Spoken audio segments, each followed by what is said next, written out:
Welcome to the For Everyday Leaders podcast. Brandon Faust, Alex Holt here with you today. Alex, why don't you tell us what this podcast is all about? Yeah, this podcast is all about helping people lead in the everyday spaces and moments of life. Today, we have with us on the show Jason Holt. Jason is the executive director of Indy Car Ministry. Jason's life was deeply immersed in racing as a driver, owner, and fabricator until a life-changing encounter with Jesus in 2010. He then served as a pastor in local church ministry for about a decade. He's married to Kelly, and they have 2 sons. They live in Florida. And fun fact, Jason and I share the same last name, but we are not related. That's it. Yeah, we are long-lost brothers. Truly. That we're reunited. Truly. You broke the spoiler alert. They're not related. Not related. Broke the tension there. Yep. Well, Jason, welcome, man. And it's the month of May. Yep. In Indy, and that's a big deal. And I didn't realize how big a deal that was. You know, growing up out of state, you might flip on the Indy 500 as a kid. My dad liked, tuning into that sometimes. So you have awareness of it. And then you come here and you're like, oh, this is a culture. This is a thing. Some would call it a cult. I mean, you could definitely say that. I mean, you have, what I love about it is how passionate, everybody's kind of a fan, like at a neutral, it's a spectacle. It's a big thing in May. And so everyone's got their racing flags out. And then there are the people who are like, we've sat in turn 3 for the last 72 years, the last 27 years. Why are you looking at me like that, I mean, there are those people. I know a few of them. This is just year 24 for me. Exactly. And that's what's fun is people can tell you maybe the 1 year they had to miss because, they had a baby or someone got married or whatever. But most people are like 34 years straight, same place, I park in the same place, the whole deal. So it's a fun time in May. Yeah, and it's 32 years in a row for me this year. Wow. People have that. And mine, unlike most, is unbroken. Yeah. Because during COVID, when we were locked down, I was one of the few people that was allowed in because of what I do. And so special. Wow. That's great. Now, how many has it been? I know we're going to get into the story more, but like how many has it been now on like the Indy Car Ministry side? 9 years. 9 years. 9 years, yeah. And that's where a big shift happened for me. I grew up sitting up high and turned in the short chute between turns 1 and 2. A guy that was at the hospital when I was born, a close friend of my dad's. He would take me every year with a group of his friends. And for me, as a kid growing up racing, I would wait until late in the race, and that's when I would do my sponsorship pitches and I would get all my sponsorship to race for that next season. He had been 64 years in a row. Wow. It's more than just a race. I know, Alex, you said it's similar to a cult. When you experience race morning, it's unlike anything you'll ever see. I do liken it to what it's going to be like stepping into the kingdom.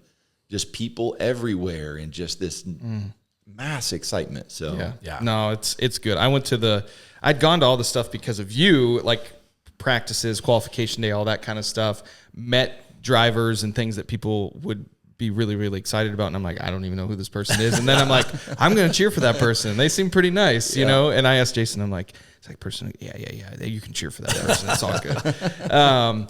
And so, went to the race in a suite, which was, you're spoiled. Right. Yeah, spoiled. But all the pageantry and all the historical things that are happening and the people involved, it's pretty special. It's pretty special. But you and I met because when my wife and I moved to the Indianapolis area in 2012, we got thrown into a small group at church with some people we didn't know. And, here we are, still friends. It's been fun.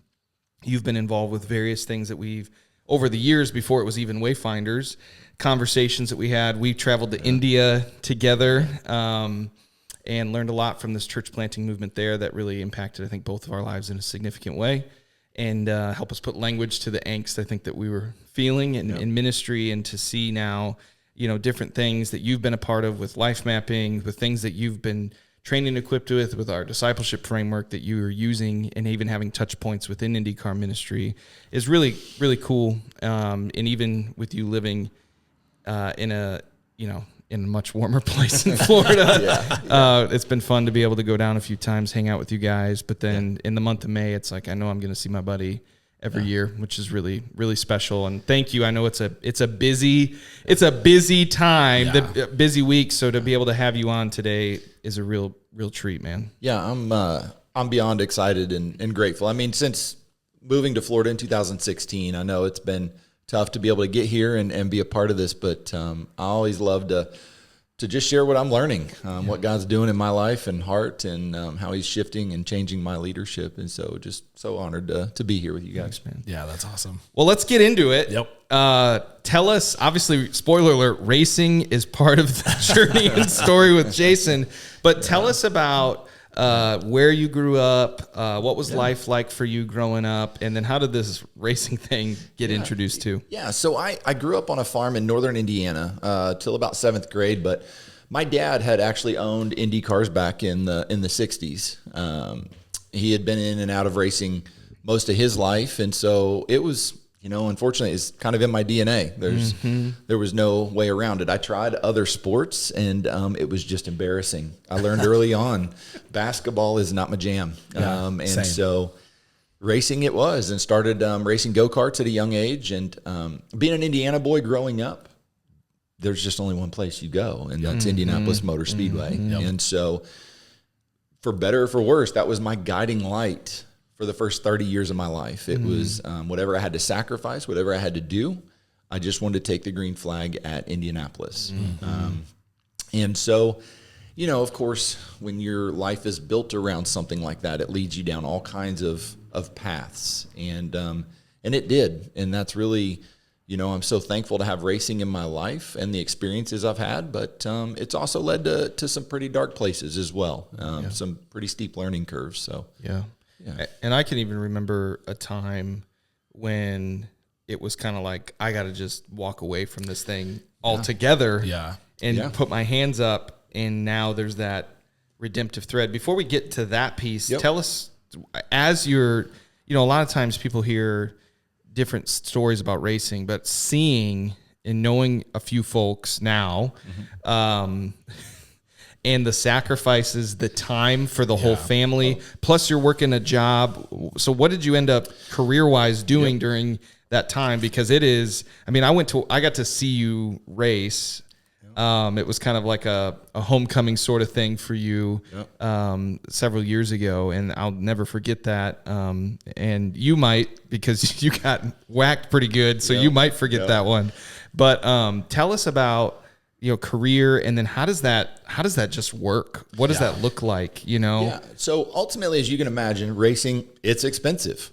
It costs a lot of money, and it requires a lot of talent. And so there's a lot of variables that come together. It's different in the sense of what I assume to be like soccer and baseball and some of those sports. You just really work hard, put yourself into it. And if you have the abilities and skills, you'll make it. Where in racing, I've seen lots of guys with tons of talent that will never get their shot. Money is the equalizer.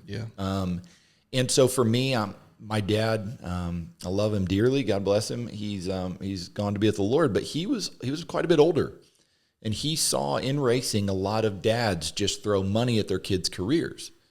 And he told me when I was 15, if you want it bad enough, make it happen, because I'm not going to pay for it. And at the time, I was so frustrated. It really caused a rift in our relationship, because what that said to me is, well, you don't love me enough, or you don't love me like other dads do. And so looking back, I'm so grateful he did that, because I had to work. I had to hit the pavement. I had to find sponsors. And, for me at the time, that was a struggle. I wasn't very good at it. And so I would work there for a good probably 15 years of my life. I would work a full-time job. I would work at night building race cars, anything I could do to pay money to afford my own race car. At some point in my career, I actually did put some things together and was able to drive for other people and get paid to drive. But it took a lot to get to that point. And so, a friend of mine used to call me the James Brown of the racing industry, because he's the hardest working man in racing. There's just no limits to how hard I would work to make it happen. Because again, it was all about making it to Indy. That was it. So, Yeah. Wow. That's an amazing. And I think just knowing your story, seeing that redemptive thread that we talked about of you sitting in the top of the short shoot and turn to building sponsorship and getting that, and now what you're getting to do. So let's talk about that transition of kind of the season you went through, and how you went from being in racing to being in full-time ministry, because that's a pretty big shift. Yeah. Denise McLeese, it's her fault, but she told me, Jason, you are like a bull in a china shop, and if we don't do something, you might obliterate everybody. When I first went into ministry, so as we were talking, racing was everything, and it was about hard work. I had a radical encounter with Jesus in 2010, and now I still had purpose in my racing. It was about the speedway, but now I got Jesus, right? Yeah. It's almost like, at the time, I would have said, well, now I'm racing for Jesus. It's all about Jesus. When really, in reality, I got to race and I slap a Jesus bumper sticker on it. Yeah.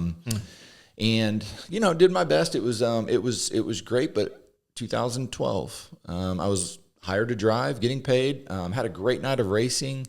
Everything was wonderful. I was walking across the parking lot with my wife and our dog, carrying my helmet bag, and I'm not trying to go all complete Pentecostal, but God audibly told me it's time to step away. It's time. And, for most people, it's like, well, yeah, you step away. But for me, that was the center of my universe. Right. That was everything to me. Right. It wasn't like I just got tired and was like, yeah, I'm done. No, it was, I willingly did it. I submitted to that, and I was obedient to that voice. But to date, it was one of the hardest moments of my life. Yeah. Because again, that's everything I've worked hard for 30 years of my life. Just, I have to let go of. And honestly, in my immaturity, I felt like, well, God just needs me to take a break. Psalm 37:4 says, delight yourself in the Lord. He'll give you the desires of your heart. So, okay, I'm going to take a break. I'm going to delight in some Jesus, and he's going to give me an even faster race car. We're going to come back bigger than ever. It's going to be awesome. It didn't work out that way. Yeah. That was it. And so at the time, I didn't know this was in April. In August, so I was still working in racing, making a great living, great money for my family, building racing exhaust and all that, a very specialized arena. And I was serving and just doing everything I could at church, leading groups, serving with students, and Denise had asked me about coming on staff part-time to coach small group leaders. And I think they felt guilty asking me to do it as a volunteer, so they paid me something. I just gave it back to the church, but then after about a month, they asked me to come on staff. And it was at the time, it was around a 70% pay cut. Wow. It was a scary moment, but God made it clear this is where he's calling me to. And so that was one of the most humbling experiences of my life, of leaving racing, a very rough, tough, honest environment, to going into working and serving in a church where it is very different. Yes. And apparently you can't just come into the church and have the abundant honesty that you had in racing with people, because people's feelings are a real thing. So yes, they are. So that was one of the steeper learning curves of my life, but God was faithful. He kept putting, I'm so thankful for Brandon and being able to serve alongside him and a few other people in my life that they put up some, kind of kept me in between the lines here. When I start to spiral, they were there. They were there to kind of catch me. So yeah, it's good. It has been. I mean, I remember the part-time thing, and then moving into the conversations about full-time and the real thoughtfulness to that, and like, what am I doing? And the different ways that God's used that obedience, like that inflection point. But not only dropping that, but then at the point, the redemptive thread of racing coming back into your life was like really, really cool, and continues to be great. And another step out, okay, sacrifice, do this, serve this, use this experience that you have. I mean, I would tell you, there's nobody in the world that is better to like tail around at IMS than this man right here. Yep. Like, he knows what happened here, historical moments. He knows people. Yep. I mean, and all of those, it's just fascinating. Like, just being the bird's eye view of just walking around with Jason Holt over the years of someone who really, I mean, I knew some of the big drivers and stuff like that and some of the teams, but like, I didn't know anything. And I'm like, I now know more than I should. And I'm still very incompetent in how I talk about it. But I'm like, oh, I get this. Oh, yes, this makes sense to me. Or I know what this, what happens here in this race. And I'm like, how do I know this stuff? Well, this guy right here for the most part. And then you get people near like Alex and Matt Kurtz and other people around. I'm like, okay, I'm insulated by these crazy race people. Crazy but race fans. Talk about that piece where this idea of Indy Car Ministry, some of those things started to come back into your life, and this kind of redemptive thread of racing and ministry kind of converging together. So, I wish I could say that it was a glamorous transition, and it was hard. And so in 2012, going to work in a church, I couldn't be near racing. I had to be separated. I was angry. I was very angry. To the point of I had a house, we lived across the street from IRP, and when I would hear a race car fire up, I could have the best day, and it would put me in a bad mood. Wow. It was very clear. Obviously, racing was an idol for me, and it was an addiction for me, and it would ruin my day. But in 2014, my dad had passed away. I did his funeral. He wanted his ashes spread at Eldora Speedway, one of my favorite racetracks. And I was going to have some friends of mine do it because, I've been retired for a couple of years. Well, one of the guys that I drove for was one of my dad's doctors, and he put a car together. We built it to do this ceremony for my dad. Had a lot of people in the grandstands to support me. A lot of students that I had led through our student group, tons of our friends, everybody was there. And so we did the ceremony, and the guy looks at me and said, well, we're here. Do you want to race? And in that moment, it's like, I liken it to an alcoholic sitting at a bar with a shot in front of them, or any kind of addict with their thing. It's there, and I couldn't say no. So we go out. I go out and practice. Haven't been in a car in 3 years, and so I fired it up and was third quick. I could see it on the scoreboard. I was pulling into the pits on the backstretch, and a push truck T-boned me. He was doing about 60, sent me flipping into a light pole, destroyed the car. I woke up them pulling me out with a back brace. It was a very surreal moment, but when I came to, it was very clear. God put an exclamation point, and we're not going to talk about this again. Yeah. You're good. We're good. Put the nail in the coffin, be done with it. Let's move on. And ever since that moment, I was at a place of peace with letting it go. So I will say, being someone who was there and watching that happen, being like, this is awesome. Jason's running great. Like, this is so cool. Yeah. And then we're like, what the heck? Just like freak kind of thing. Yep. And I don't know how often that happens, but we were all like, this should not happen. Yeah. And seeing the fragility in a moment. Yeah. I mean, like, this is one of my good buddies. There's a bunch of us there, and we're having this, pretty emotional day in a lot of respects. Yeah. And then that kind of, and you just realize the fragility of life and getting hit by a car. Like, I know in racing scenarios, people are like, okay, crashes happen. When you know somebody who gets hit at 60 miles an hour and doesn't see it coming, T-bone, just at 60, not let alone on a racetrack when things can get really crazy, you're like, holy biscuits, this stuff is real. Like, this is not a movie. This is your buddy getting kind of stretchered out of here. And it's like, it was very, very interesting. So give us then kind of in this story, Jason, give us kind of as we continue the story of more of the stuff with Indy Car Ministry, give us kind of a formative moment, a moment, season of life that really shaped you, your life leadership now today, because you have I'm working everything towards becoming a race car driver, towards making it to run in the 500, right? Mm-hmm. That's the goal. Yeah. It's like you're racing, you have this racing career, you're working, you're making decent money, you drop all that, you're now working at a church, you're getting back into a race car. God kind of seemingly shuts the door on that. Yep. what's something that was really formative during that time for you that has really stayed with you? So right after that crash had happened, a mutual friend of mine who was good friends with the, at the time, Indy Car's chaplain, Bob Hills, reached out and said, hey, let's grab lunch. And, the last thing I want to do is be around anybody in racing, but fine, I'll do it. And so we had lunch, and Bob and I became good friends. And Bob, he asked me if I would be willing to lead a small group at Andretti.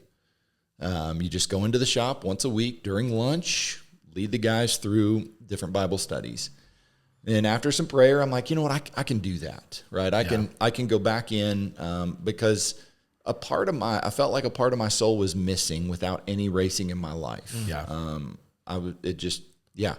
And so I started doing that faithfully. And so through that, I want to say it was the next May, he had asked me, he said, hey, would you be willing to preach our chapel service on qualifying Sunday? Absolutely. And so invited my dad,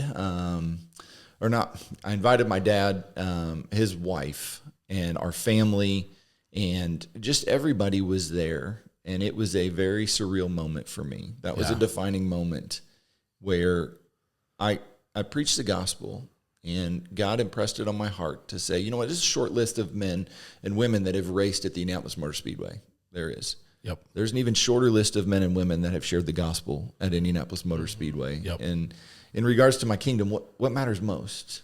And man, there was an incredible peace, and that was a defining moment for me.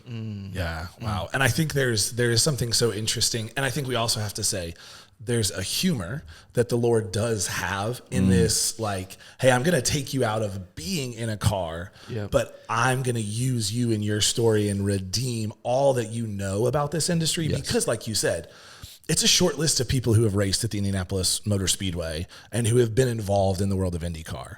Yeah.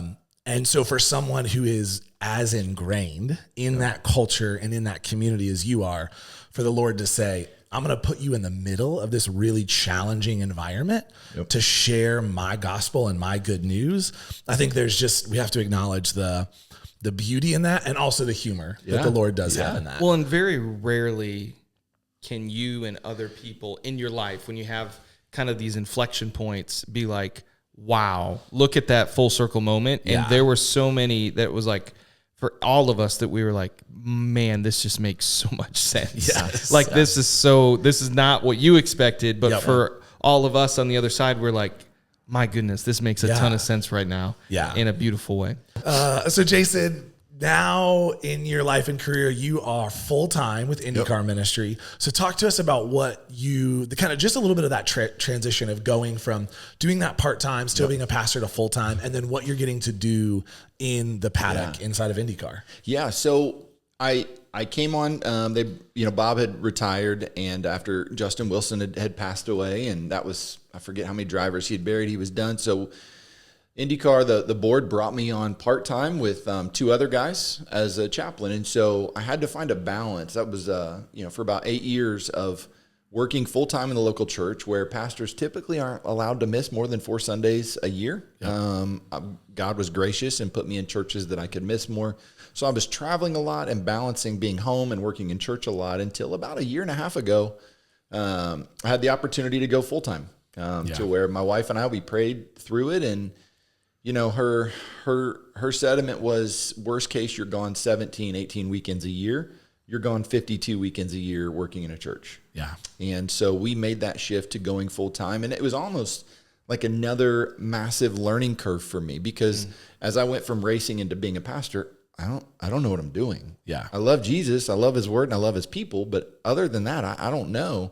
And so now I'm thrust into going from being a pastor in a local church and part-time chaplain to now an executive director. Okay, I don't really know what that means. Yeah. I don't know what I'm supposed to do. So it's been a journey of God's put some people in my life, but just trying to understand and learn what it means to be an executive director and how that plays out. So yeah, that's incredible. Well, I remember too, I don't know what year it was, 2018, 2019, 2020. Both you and Kelly went through life mapping through virtual stuff. We did that. And I remember like just that rumbling of like, what could it even this desire of Indy Car Ministry that God had clearly just put into your life, and just being like, but I don't want to force this to happen, but also what would that look like? I don't know. Yeah. But just seeing that dream that God put there. Yeah. That God put there. 100%. And then how you've, what I love about your life and your story is, if you know Jason for more than 5 minutes, when he goes with conviction. Yep. And he goes all the way. And that's even the crazy side of racing world. Yeah. That, those are things, even that part of your story of like, man, when you go with veracity. There's some times where you gotta, learn some grace and all that stuff. But the maturity that has been in your life, by God's grace over the years has been amazing. But also to see, even hearing you talk about, I didn't even connect these dots, but like, even hearing you talk about as a 15, 16, 17-year-old, finding sponsorships. Yeah. And now what are you doing? You're raising money for a ministry. Yep. Like all of those kind of transferable skills, as we talk about, those experiences that now are being redeemed and used for something else is really, really powerful, man. And it's fun to, if you are at the track. Yeah. Find this man. Indy Car Ministry has a garage. Where's that at? Trackside 19. It is just south of Gasoline Alley in the main drag there. Yes, and there's a car there you can take a cool picture with. Yep. Great volunteers and people that will be around. But we're going to talk to you a little bit more about Indy Car Ministry in just a minute. But Jason, give us one book, podcast that's impacted you, recently, and why that is. So, The Ruthless Elimination of Hurry, John Mark Comer. I love and dislike that book highly. I agree with many and disagree with a lot because I didn't like what he had to say, but he was right. And so a couple of the big ideas from the book is this one idea of Sabbath and idea of rest. Because of racing, because of just how I'm hardwired, I'm go. There is not much middle ground. I'm wide open or I'm asleep. And so I have to find ways to better rest and be present in him. And just, that's something I'm actively working on. But I think the bigger part of that is this big idea of time. Yeah. How do you manage your time? How do you navigate your time? Being gone from my family 60, 70 days a year, it's hard. Like right now, I've been away from home for 10 days. FaceTime's great, but man, it doesn't replace your kid's hug or kiss, Yeah. And so it's helped me be more intentional and focused with my time when I'm home and being present, putting my phone down, being just active there. So yeah, that's so. And I think for someone who doesn't know much about racing, looking from the outside in, it's like, oh, you have this condensed season and you've got this off time, but there really isn't an off time for your ministry. You're doing ministry all year long with race teams. You mentioned small groups in shops, like you're constantly going. And so it's not even just balancing the time when you're gone, it's balancing the rest of the year that is still ministry. So talk to us just a little bit, give us like the elevator pitch of Indy Car Ministry, all the different things that you guys get to do inside this world. So, people watch the cars, right? They're going to see 11 rows of 3 wide on Memorial Day weekend. It's beautiful. It's a powerful moment. Cars are beautiful race cars, a lot of famous people, a lot of beautiful people everywhere, and the pageantries, like you mentioned, Brandon, and just the show. Yeah. But what most people don't see is behind the scenes of that show. They don't see the lives that are broken. We get the honor of serving 5 different racing series, and among that 5 series, we're talking 2,000 to 3,000 people. This traveling circus that goes from location to location. It's all the same people, just a different racetrack. And the lives that they go through, some of these guys, I talked to a guy yesterday who he is not going to step foot in his house until the middle of July. Wow. He's a truck driver. And so once we're done with Indy, he'll go to Detroit, California, Iowa. I mean, it's just nonstop. And so for us at Indy Car Ministry, we get the honor of being present with these people, sharing the hope of Jesus, because they need hope. Yeah. That's what they need most of all. And they're not finding that. And this is a collection of people. They don't have the option to go to a local church. They don't have the option of having a local community to care and encourage them along the way. We are that community. And so that's why we exist, is to share the hope of Christ, to see lives redeemed within the motorsports environment. Yeah, that's beautiful. And I think that was the surprising thing to me is when you get into, if you've been down to a garage, you see not everyone, you see some people who are on that team that represent that team. Yep. And from engineers to people, changing tires or spotters and all this kind of stuff. And you have all these different things that are happening. But then at the same time, it's like, I was talking to one of the drivers who just got married, and it's like, he got married and he's here. Like, like he just got married.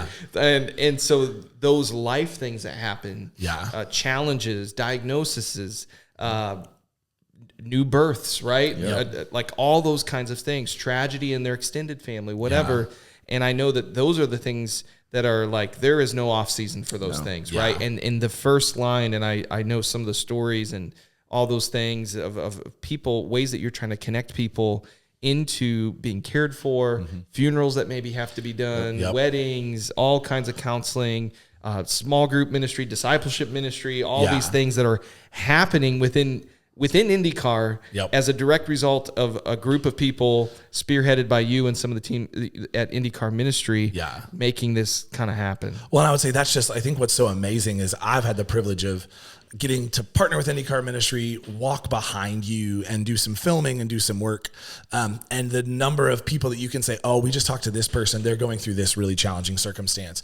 Oh, this person just had this happen in their life. Like you guys have approached ministry in a very relational way to where you just want to get to know people and open the door for a conversation about Jesus. And that's absolutely incredible. Yeah, because, life happens. We live in a sinful, broken world. And for this community, you can almost guarantee when the racing season starts, that's when life really happens for them. And so it's such an honor to be that person, to step in and to love and to care. And there's some things we're doing as a ministry to help expand that level of care. But I know that Chuck Lessick, who's our other chaplain that I get to serve alongside, it's his heart, it's my heart to just relationally connect, to not be pushy. This is a very fragile community. Yeah. Although a bunch of tough guys, at the end of the day, they're not hostile towards the gospel, but they're highly resistant to the gospel.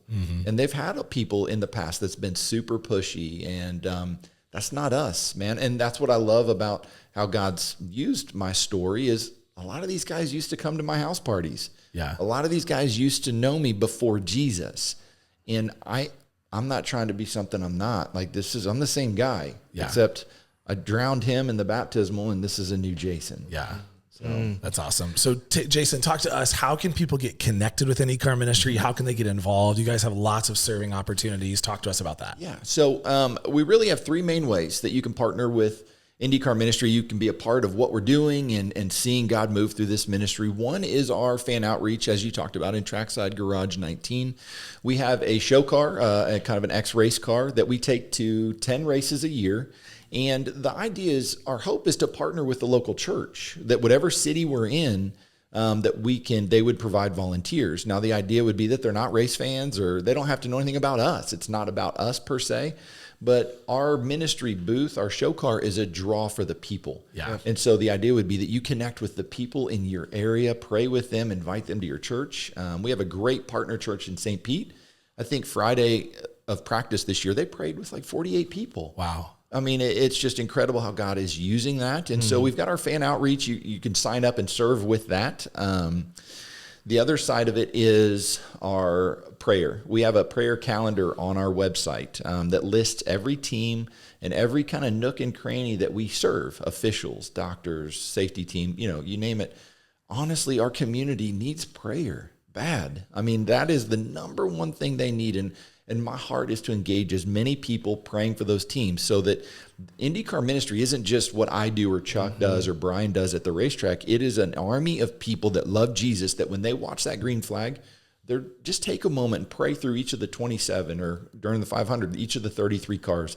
God knows the people in that car. Yeah. Just pray for them. Yeah. And then lastly, of course, is partnering financially. I think for us, that is probably my heart. It's been a place of learning curve for me and the Lord, because even when I would try to find sponsors for my own racing, I wasn't very good at it.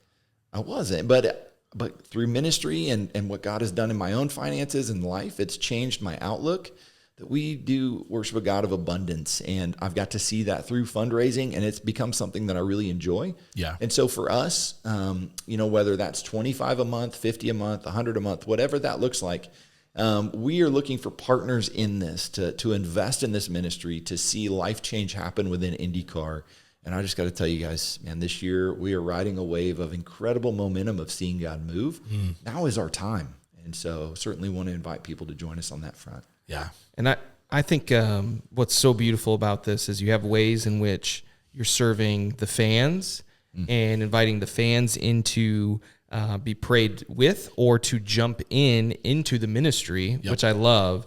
But then there's that other piece where you are consistent as a team relationally with these guys, in the pits, in the garages, in moments of fragility for them, in fear if something goes wrong. I mean, you guys are right there with them. Yep. Yeah. And to be caring for them in that way over a period of time, and their families, the stuff that people will never see. Yep. And then also at the same time, being able to get to the races, all the stuff, all the expenses to make sure that this ministry can continue to happen, because it is life-changing. We've seen people come to know the Lord. We've seen people mature, people who are just churchgoers on teams become like disciple makers in this industry, in their shop. So how do people, what's the website? How do people find you on the interwebs and on social media and all that stuff? Yeah, so we have this just incredible website that was done last year. I mean, it's